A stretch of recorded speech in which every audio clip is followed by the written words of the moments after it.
প্রস্তাবিত বাজেটে ভ্রমণ প্যাকেজে 15% ভ্যাট প্রস্তাব দেশের পর্যটন খাতের বিকাশে বাধা সৃষ্টি করবে বলে মনে করে tour operators association of Bangladesh tram.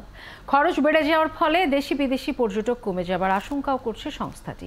শনিবার বাজেট নিয়ে গোলটেবিল বৈঠকে সংগঠনটির সভাপতি মোহাম্মদ রফিউজ্জামান বলেন, প্যাকেজ খরচ বেড়ে গেলে অভ্যন্তরীণ পর্যটক চলে যাবে প্রতিবেশী দেশগুলোতে, এছাড়া বিদেশি পর্যটকও কমবে। এ সময় পর্যটন খাতের নানা সংস্থার নেতারা বলেন, প্রস্তাবিত বাজেটে 15% শুল্ক ভ্রমণের খরচ বাড়িয়ে দেবে।